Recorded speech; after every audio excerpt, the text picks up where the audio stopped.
say a quick introduction describing the session, and then I'll step away. My role is timekeeper to a degree, helping you if you need any for Q&A, but it's a small room. I think it'd be fine, 2 microphones. Looking forward to an engaging session. So, description. Join Agata Zasada, SVP People and Culture at ZayZoon, and Jenny Wiens, founder of the new network, ZayZoon's longtime talent partner, for a strategic conversation moderated by JB Bergeron. They will unpack what it takes to scale culture with intention, who to hire at each stage, how to lead performance, and how to grow your people as fast as you grow your business. Have fun.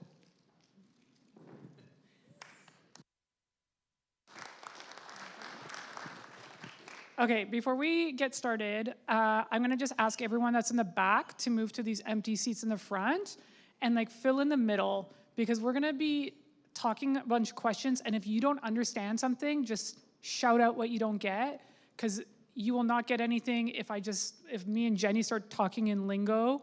We're here to help you, so move on up. We have 3 up here, 4 up here, 3 here. You don't need a table, just squish in your chair, get nice and close. I will just wait until you move. Yeah. Purples in the back, blues in the back. Come on, move, move, move. I know, sitting in a new spot is always uncomfortable. I know, that's gonna be nice and cool when you get back. All right. As someone that's worked for Agata for a long time, this is on brand. This is very much on brand. You never sit in the back. All right, thank you so much. So as mentioned before, this session is all about the people side of scaling. And that's the part that often gets overlooked until it starts to cause a bit of friction. So we're gonna break this into kind of 3 sections. The first section is going to be hiring for stage. This is how the definition of a great hire shifts as your company grows. Then we're gonna talk about some of the pitfalls of scaling. Title inflation, comp confusion, and hard people decisions that start to catch up with us. And lastly, we'll talk a little bit, if we have time, about operational hygiene. So these are the behind-the-scenes systems, clarity, and the structure that quietly powers that sustainable growth. But I just want to start out with a few poll questions. These are just raise your hand type answers. Who here is currently hiring for a team under 30 people? Okay. What about between 30 and 100? All right. And then lastly, 100 plus employees. Okay, the one enterprise type guy there in the middle. Perfect. Okay, well the first one is we're gonna start with hiring for stage. So when you're scaling fast, it's tempting to look for people who've done the job before at a bigger company, but what works at 200 employees often doesn't translate to 20. And as your company evolves, so does the definition of a great hire. Someone who's perfect at the early stage might struggle later, and vice versa. My first question is for Jennifer. Jennifer, can you take us back to the early days of ZayZoon, and what made someone a great hire when we were under 30 employees? Yeah, so I started working with ZayZoon in 2019, and at the time they had just about 20 people, I believe, and a really strong core team. So for those first couple of years when we were hiring, typically we were hiring to react to growth. We were hiring to try to extend and expand on the work that core team was doing. There are 2 things that I always say in regard to hiring for startups. One is that in a startup, every role is an individual contributor role. The other is that there tend to be kind of 2 kinds of people. There are people who walk into an environment where there's not a lot of structure, there's not a lot of process that's built out, and they find that exhausting. It's an uphill battle, and they're just tired just looking at that, thinking about that. There are other people who walk into that environment and roll up their sleeves and go, right, okay, what are we gonna build? And they just find that very energizing. So that is definitely what we're always looking for when we're hiring for this stage. So we were looking for sort of 3 different things. The first is someone who's really resourceful, really hands-on, likes to take on new challenges, If they're asked to take on something they haven't done before, they're all in. They just jump in and research and figure it out.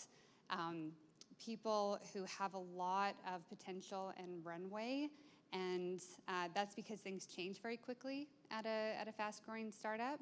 And it's also because startups often, let's face it, don't have the resources to compete salary-wise with some of these larger companies. So we're looking for people who have a lot of room to grow and a lot of potential. Maybe they're not super senior yet, but we think they can get there.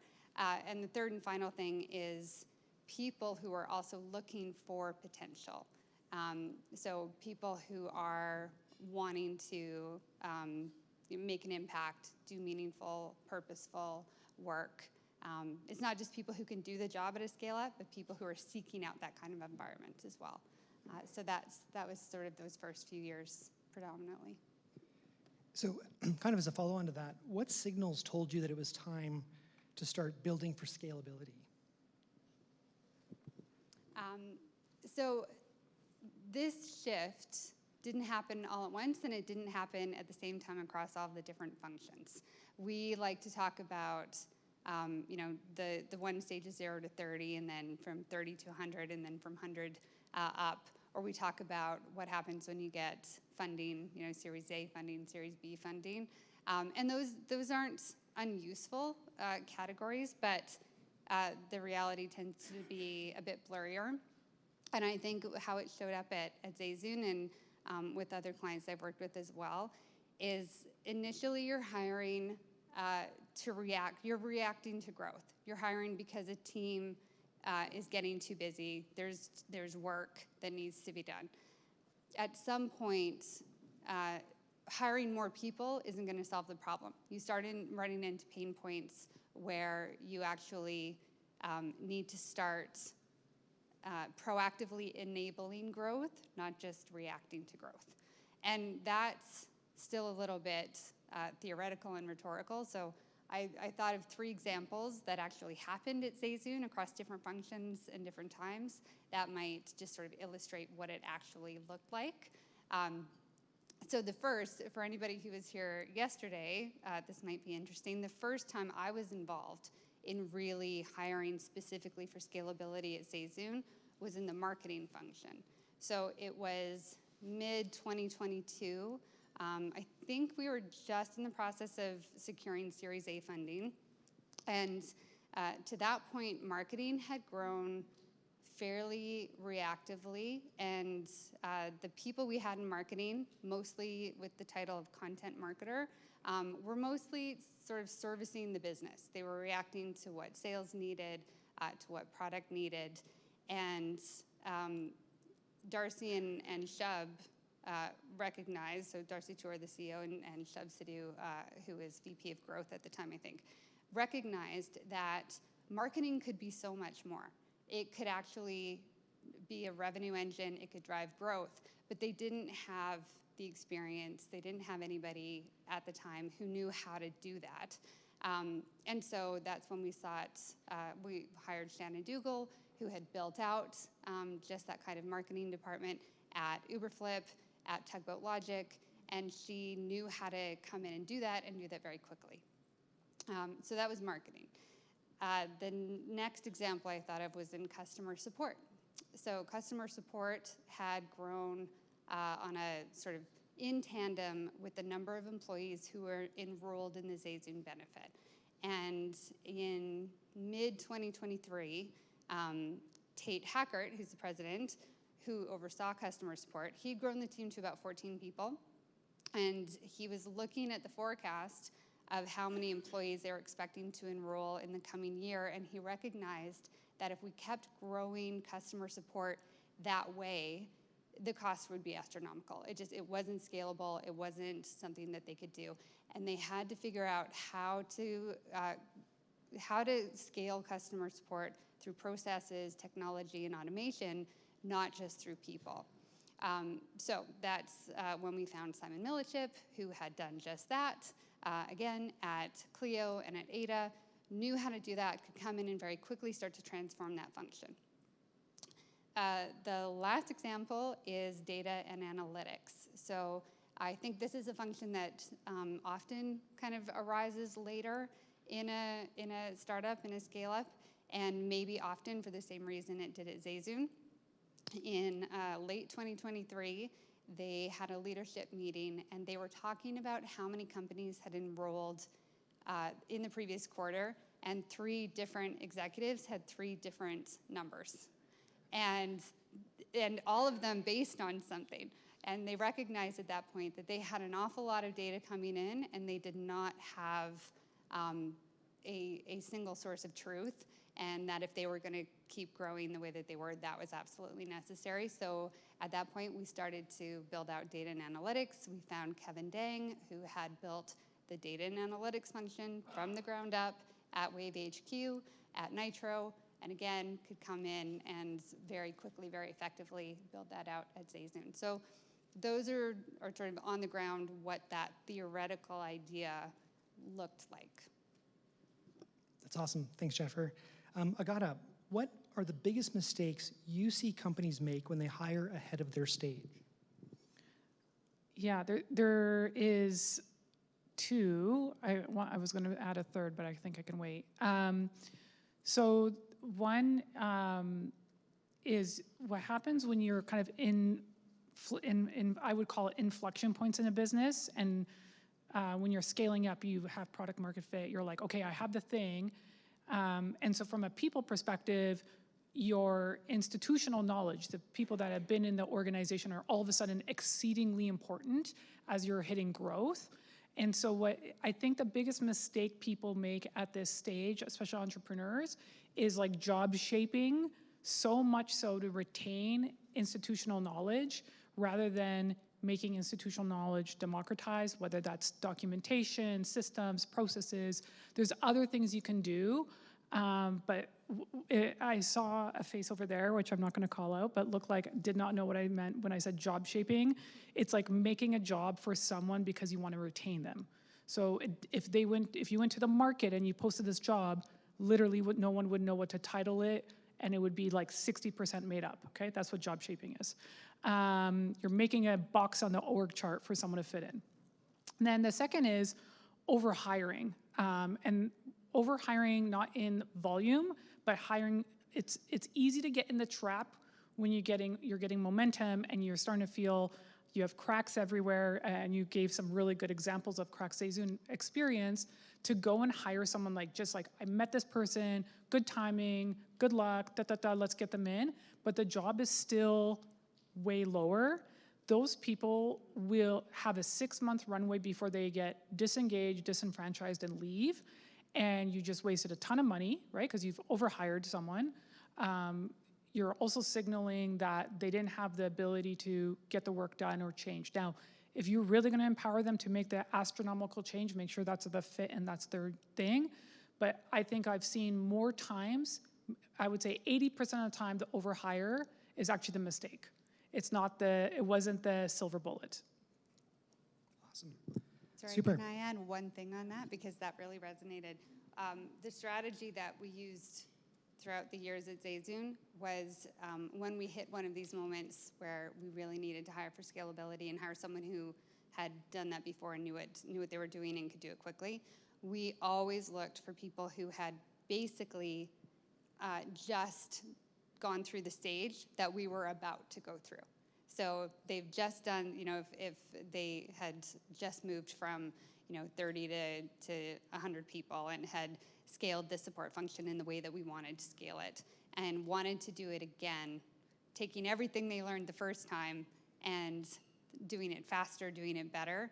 One of the things that is wonderful about this sort of scale-up startup world is that builders are builders. And so when you're looking for people who know how to do something, finding someone who's just done it and asking them to do it again is actually, they're happy to, typically. Because once you've built something and you're now starting to maintain it, people who are builders get bored. And they want to optimize. They want to take everything they learned that first time around, all of the missteps, all of the technology they wish they hadn't implemented, and they want to do it again in a better way. That's awesome, thank you. Agata, what should leaders look for so that they can get a sense of when it's time to upgrade their hiring approach?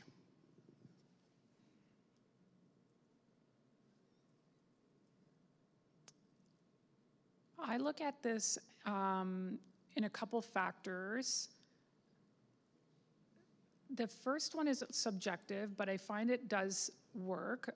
So I've worked with quite a few entrepreneurs, CEOs, and I always ask them the question, I'm going to bump around for a sec, but I'll ask the question and I'll explain where this question comes from.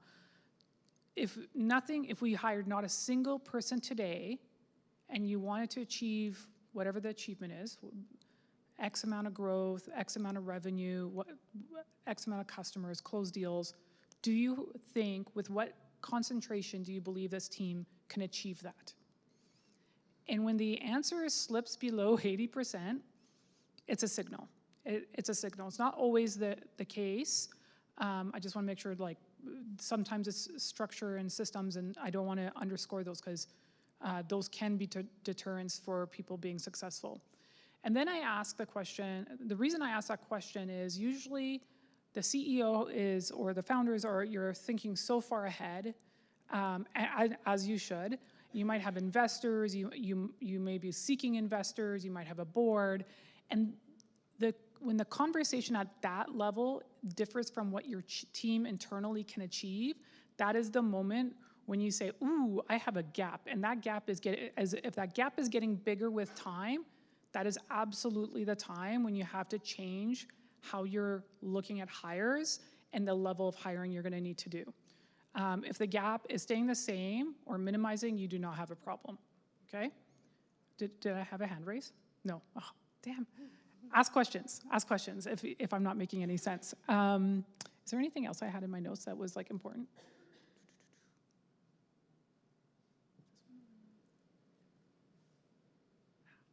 Yes, there was one last point I wanted to make. When I asked that question, do you have the team today to achieve X? Then I say, well, for how long? And it's like, well, for the next 6 months. Okay, how about 18 months? How about in 2 years? What would change? What would need to change? And that usually gives the ability around that confidence. So you have the confidence today and you're like, yeah, because I know the things I know we have today, which might be pipeline and activities and whatever you're working on. But with time, when you push out the time, you have a lot more ambiguity. And then you start to look at your team in terms of their experience, knowledge, skills that will be, you can subjectively guess, or the workability within that team. So if you have a team of incredible people that don't get along, you can't imagine them being successful in 18 months. They might be able to pull it together for 6, right? So there's different factors there. So sorry, that was a bit of a tangent. That was awesome, thank you. Okay, now we're gonna move over into the pitfalls of scaling. So this is the messy middle. The pitfalls of scaling. Pitfalls. Yeah. That's like pitfalls. Pinballs, what? Pitfalls. So this is the stage where your team is growing fast, things are getting more complex, and your early scrappy structure is starting to buckle under its own weight. It's an exciting time, but it's also where some of the biggest people-related pitfalls tend to show up. Agata, first question is for you. How does title inflation show up during scaling, and why is it so tempting? Okay, hands, who has done title inflation? Did you love it? Would you go back in time and not do it again? So, just quick side, Yeah. I inherited a team, so I didn't found the team. Okay. So it was built wrong. Okay, so it's not your fault. Then we reverse engineered, and in the last 12 months we got out of it. Yeah. But it took us like 24 months to get out of it. Yeah. The market itself does it all the time. So Yeah. we've got this nasty comparable in the market, so we're trying to buck the trend, but it took us 24 months. 24 months, guys. That's the cost. You just sold everyone on why you don't do title inflation. Do not do title inflation. It is the hardest thing to reverse out of. Yes, I was about to, yes. Title inflation. You have someone that you're hiring for a director level. It's the most senior position in your team. This is an opportunity for this person. You can't give them any more money, equity, anything else. So you sweeten the pot and call them a VP. They're not a VP. They're never going to be a VP. in today's market. They could not get that job, but at your company, they're an incredible VP because they're the top of that pyramid of that role. So that's title inflation, when that person's skill does not match the title that they would be able to get elsewhere. The reason why we do it is because it's free. And we get that person, and we get them on the paper, and we get them in the organization, but it is nearly impossible to back out of it. Now, I'll give you 2 tips and tricks to get out of this if you have to do it, because I get it. It's a tool in the toolbox you may need to use. One, you can call them a head of instead of a VP. Head of is very interchangeable on level. A lot of companies get annoyed with it. That doesn't matter. It's for your company. You do whatever you want. And second is to put a time boundness if you have to give the VP. So you can say, okay, I'll give you VP. It'll be 2 years. If we pass a threshold of X amount of revenue or X amount of customers, whatever they're the VP of, we will renegotiate. And if we cannot negotiate, you will be retitled to head of. And that may just be the right decision, because at that point you may need someone coming in with external experience at that scale, okay? So you can time bind or milestone bind those titles if you have to give it away, okay? Does that solve constructive dismissal? Yeah, yeah. You can talk to a lawyer, but like if the conversation is up front and they're in agreement and you have it written out, email employment agreement, you can even do it within promotions. So like if you have a current employee that you want to give them this opportunity, you can have it time bound. The reason why I recommend time or milestone from the business bind versus performance is sometimes performance expectations will change as a business scale. You won't know what those are until you know they're failing. And that's not really fair for them. That gives you the optionality and maneuverability by having also great conversation. Everyone here is a great leader, and we all fuck up. That's okay. Jennifer, as a recruiter, I'm sure you roll your eyes constantly when you hear some of these titles you need to recruit for. Could you share a moment where a title mismatch created friction or confusion? So I'm going to talk about this sort of more theoretically based on an amalgamation of what I've seen over the years, and I've got 2 thoughts about this. One thing I have seen is that sometimes a company, when they're hiring a role for the first time, when you're going to build a function from the ground up and you need to hire that person who's leading, you might have some ideas about what that title should be. It's good to listen to the market and be a little bit flexible and hear, what's actually happening out in the world, because I have had times where I've sort of thought that I was starting out looking for a director, and once I started having conversations out in the market, what the company needed was not something directors knew how to do. They actually did need a VP, or vice versa as well. So I think something that's useful for scale-ups is to just sort of come into it with that idea of some flexibility, a research brain, sort of. The other thing that I've noticed is in terms of title inflation, not only is it sometimes harmful for the company, it can be harmful to the person who's gotten the title inflation, because when they go out into the market and they're looking for a new role, it doesn't match up. And I see this a lot with people who are early in their careers. Maybe they're 3 or 4 years into their careers. They were part of a very small founding team, and they have an executive or a VP title. And when they go out to find their next job, people aren't hiring them for a VP or an executive because they don't have enough experience, but they're also struggling to get a manager or an individual contributor role because people think they're just going to keep looking for a VP role and they're going to leave, and it creates some problems all the way around. So I would also caution against title inflation and think about what is the actual work and what is the appropriate title.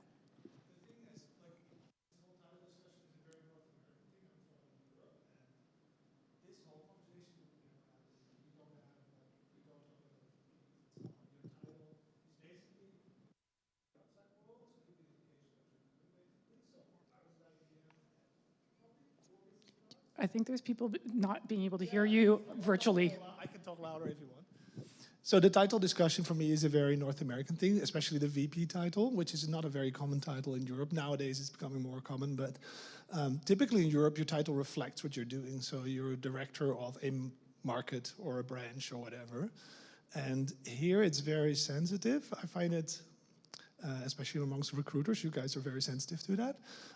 In the company, I think it sort of reflects a position, and like, you know, she's a VP product. We're a small company, we're still a VP product because she's in the management team making decisions in the and she's and responsible for product. So it's clear. But I know when I hire a VP product from a small company, is a different VP product than when I hire them from Google or from a larger company. So people know that when you recruit, you know where people are in the hierarchy and experience. So don't get too hung up on the titles, I would say.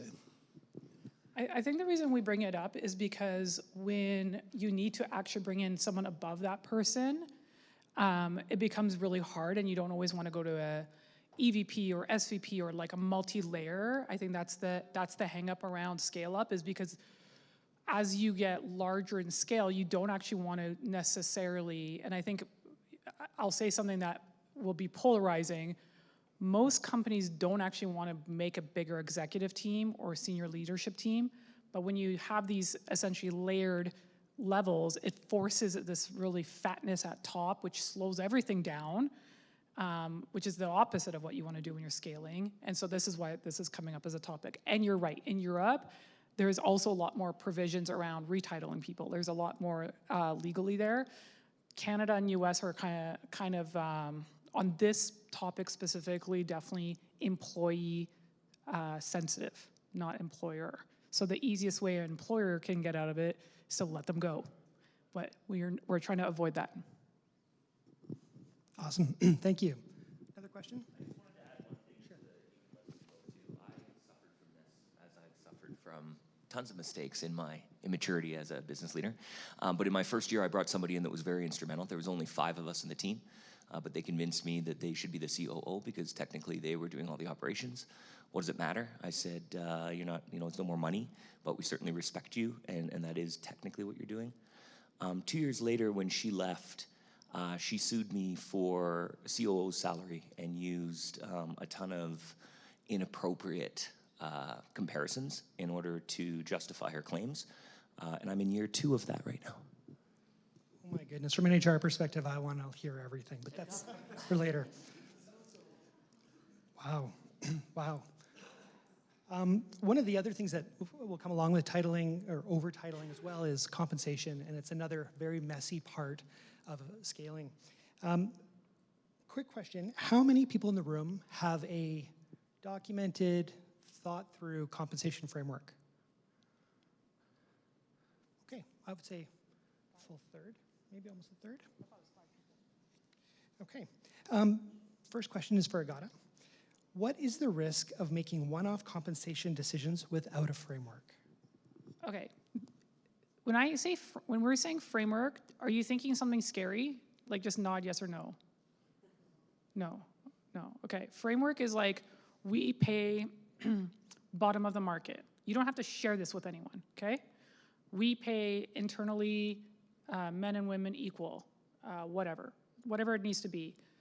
When you do a one-off, you essentially are creating a bigger problem into the future. And I think what we're the whole thing about today around this scale up is you're trying to prevent as many you will have problems. Scaling is just like the problem zone of business. We're trying to make the people side easier. So if you have a one-off, have it viscerally documented, and if you can time bind it, do that too. If you're going to give them or make it variable. If you're going to give them something extra more than everyone else, make it a variable component so that you can hold as much true across your organization. I think ZayZoon did this. So I joined the company 8 months ago. I take zero credit for all the amazing growth that they've had up until 8 months ago.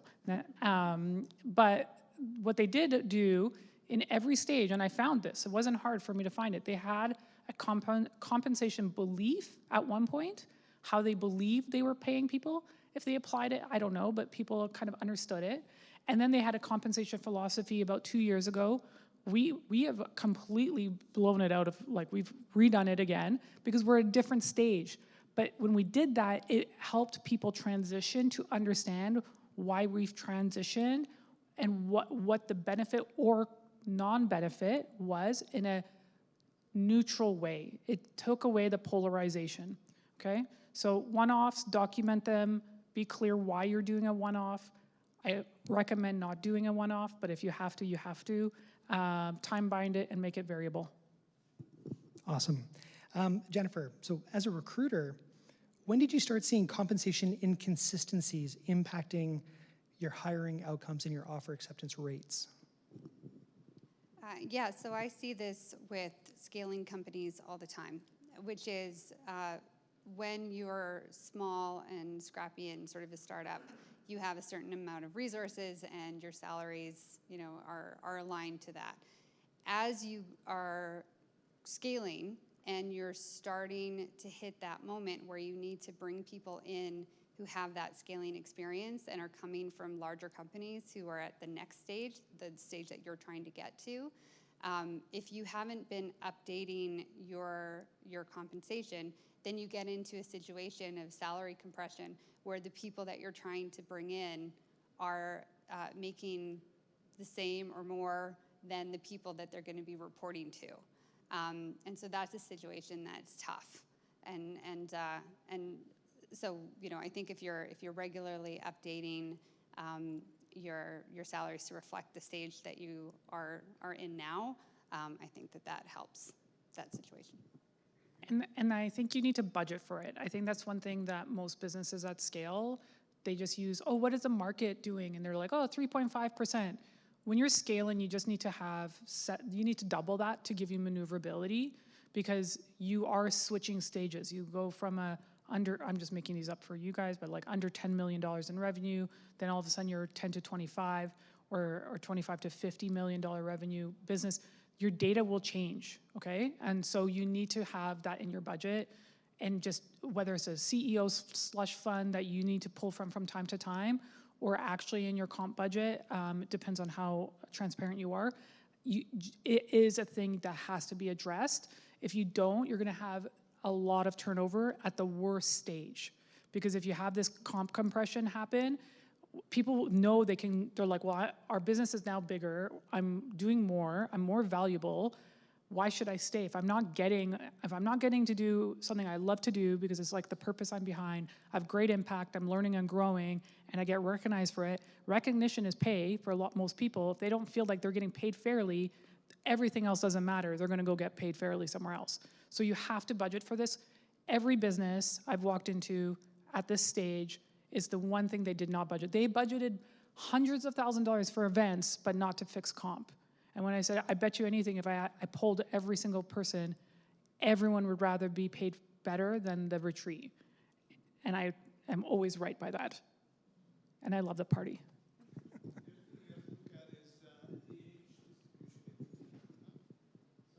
What I find, like, we hire pretty young. If you hire young, you have to have a very different growth budget for your compensation than when you hire like more broader group of age. And it's substantially higher because people follow S curves and in their salaries, and you have to take that into account when you grow your company. Yeah, and the age thing is interesting. Typically, and I'm just going to totally just summarize this. When you talk about age, the likelihood is they're in more senior position roles. You don't move in the band as aggressively. So junior roles, you might be in the band 1 or 2 years, and so they do expect that. And that would be true if you were restarting your career in your 50s and you started in a junior position. The same would be true. So age just kind of correlates with level and position.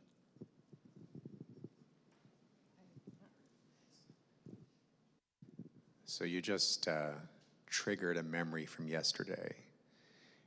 So for those of you that were part of the report out yesterday afternoon, this is a bit of a repeat, but you three may not have heard this.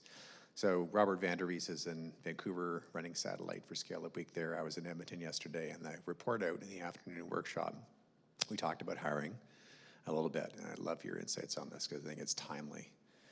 part of it rips a little bit off of what Stephen's saying about when you hire and the age that you hire. And we were talking about two gaps, maybe missteps that exist as you're growing team from 10 to 100 plus maybe. One is, how do you create opportunity for youth? Right? And I have a personal story on this. I had someone take a flyer on me when I was 23. I had a multi-million-dollar sales quota, right? Mentorship, team with people who were twice my age, learned tremendously, knocked it out of the park. Within 3 years, I was winning North American awards. There are not enough people in their 20s who get the high-risk opportunities to perform. So A, how do we do more of that? So that came up yesterday as an example, just me as a data point. Second was looking at people who are, call it later stage of career, hanging up the fractional shingle. Like this, Calgary has become a bit of a movement now, right? For a fractional CFO, fractional CMO, like whatever, which you know, some of our friends and colleagues in the market would say is a little different than part-time. I come in, I do a project, at 6 months, it's performance-based, I'm out, right? I lift the organization up a little bit, maybe that's what you're paid to do. But often, again, I'm reflecting the conversation yesterday in Edmonton, often the people who are doing the hiring for the fractionals, knowing that it might turn into a full-time, are looking for unicorns. I want somebody that knows my sector, my business, my stage, and these 10 markets because that's where I'm going, and I want to know someone who's done it all right now. Instead of, kind of like with the younger person, hiring someone who's keen, who's eager, who knows how to learn, who's curious, who can figure shit out. And instead we look for unicorns in hiring these, you know, former executives. So those are two things that were kind of steps to how do we get better, and I love your collective experience on how to make it better. I have some thoughts about young people. Okay. So I am a very big proponent of, so there's two examples that I would give. Often when companies are scaling, they feel like they can't hire junior people because things are moving very, very quickly and they need a very particular skill set and they need that experience. But there are two areas in lots of companies that I see where I think there's a huge opportunity to bring in young people and mentor them and develop them. The first is in sales. We have this, and I'm not saying that it's not a good idea, but there are a lot of companies that outsource SDRs, where you can hire a company to get you leads and book meetings. What a missed opportunity for a company to grow their own account executives, people who really understand their product, who have worked with more senior AEs and understand what works, understand the playbook, and are, you know, really culture fits and committed to the company. So I think in sales, if you have the capacity, if you're thinking about SDRs and if you're looking at an outsourced company, think about building your own team. That is just a pipeline for you. And hiring an SDR and developing them into a great AE is going to cost a lot less than hiring a great AE later on, especially if you use a recruiter to do it.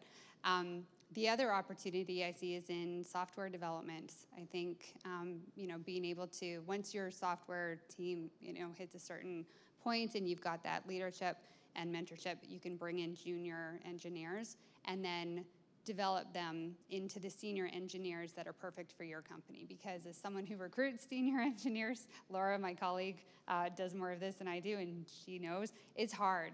It's hard, because it can be very particular to your company, what you're looking for, and if you can hire junior and build them up, then that's great.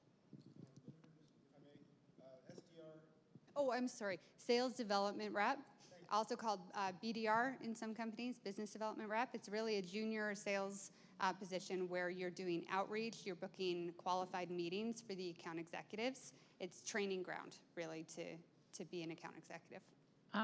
I think the one thing about the youth piece, there's from an internal perspective, not recruitment. If you want to test out someone on leadership, you give them a couple of students, it'll go a long way. And the students need a place to fail. If they don't fail, they'll never really learn, right? And so a lot of the times I think businesses are like, I need the perfect mentor. I need to give it my best leader. Actually, no, give them to the worst leader.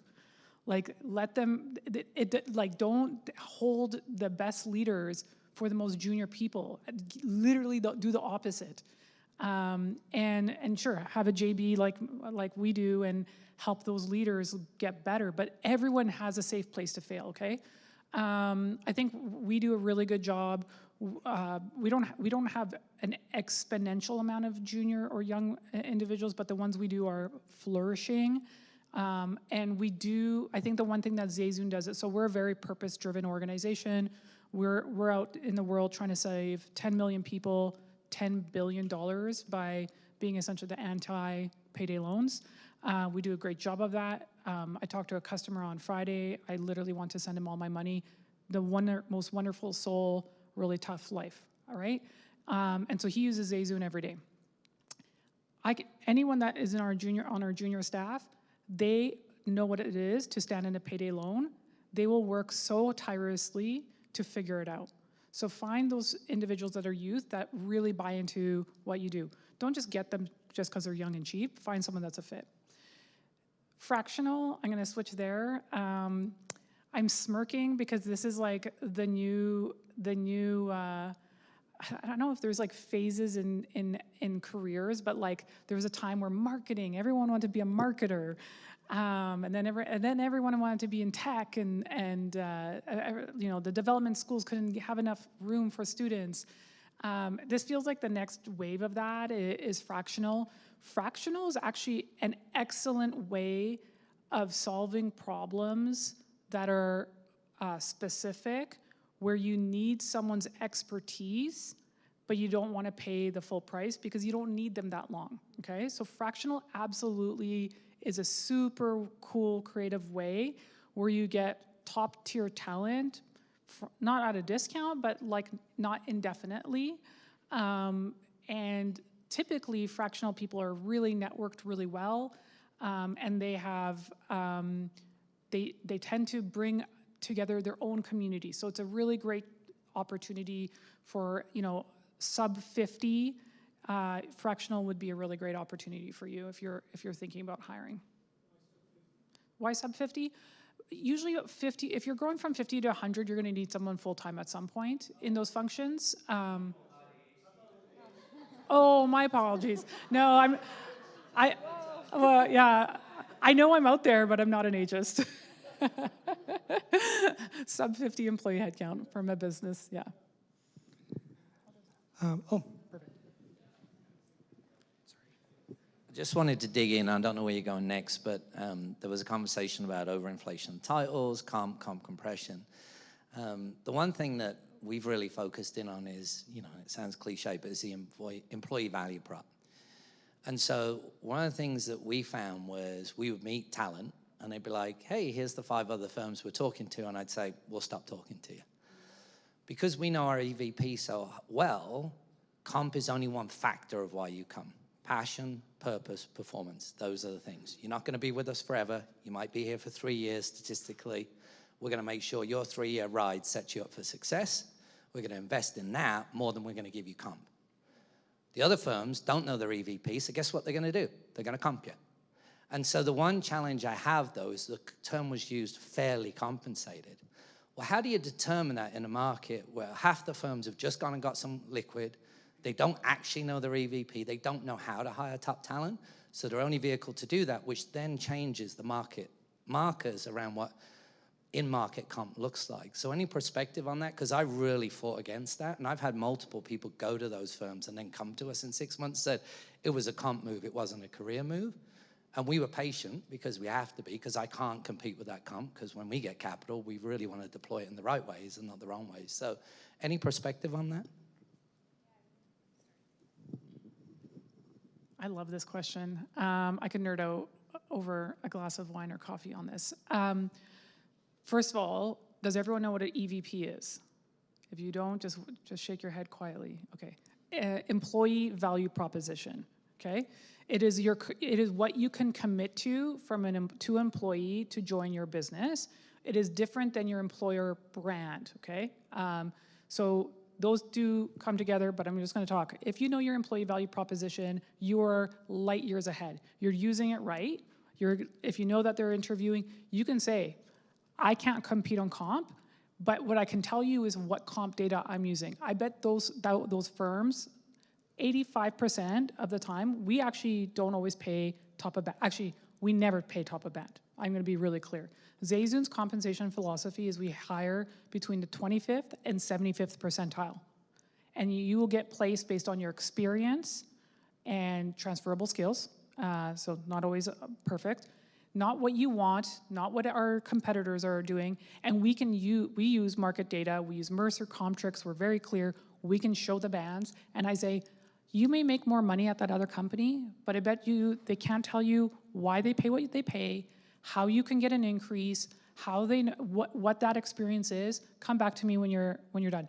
The amount of times we've lost candidates and come back is astronomical just because we're clear on our EVP.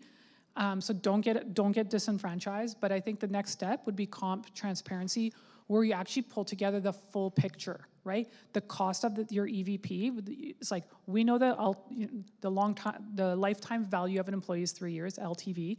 Ours is higher, right? And so we know how much money we invest in learning and development, how much our benefits cost. We have short-term incentive plans. We have employee equity.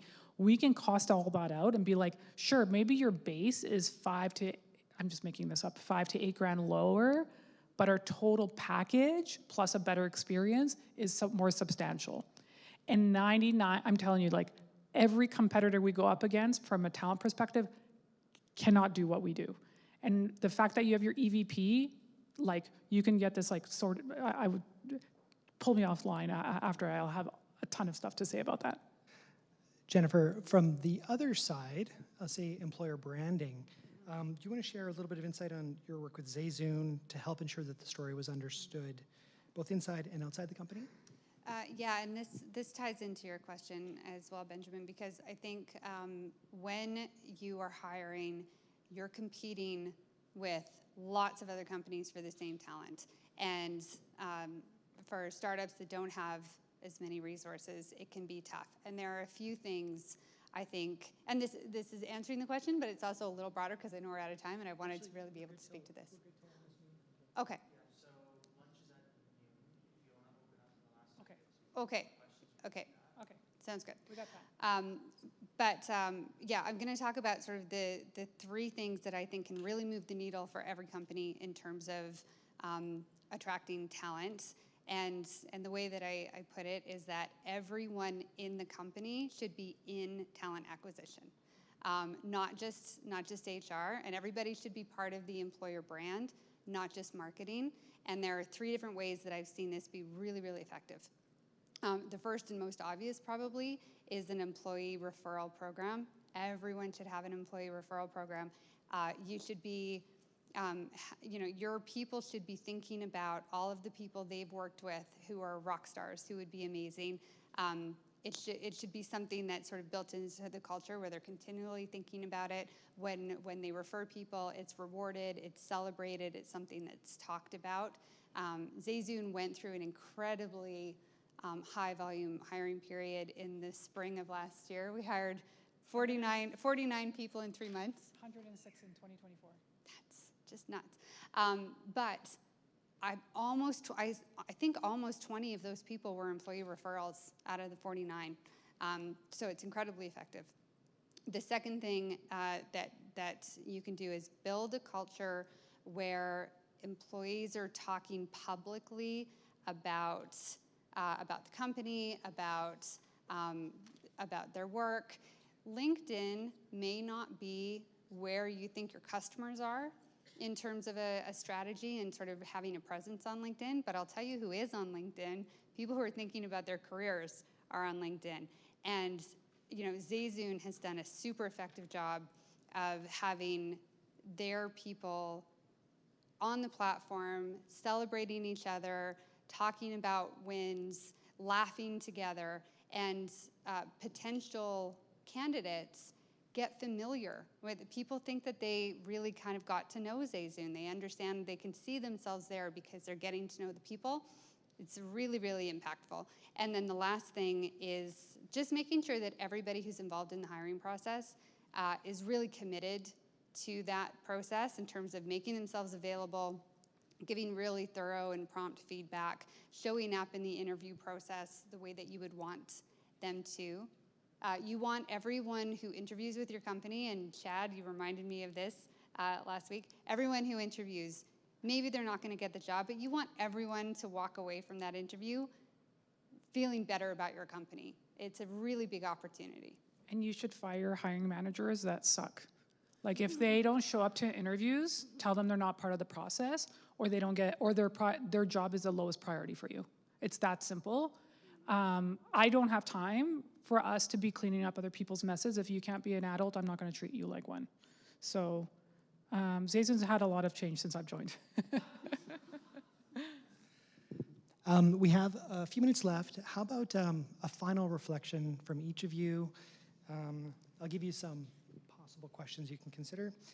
If you were advising a founder just hitting 30 people, what would you warn them about?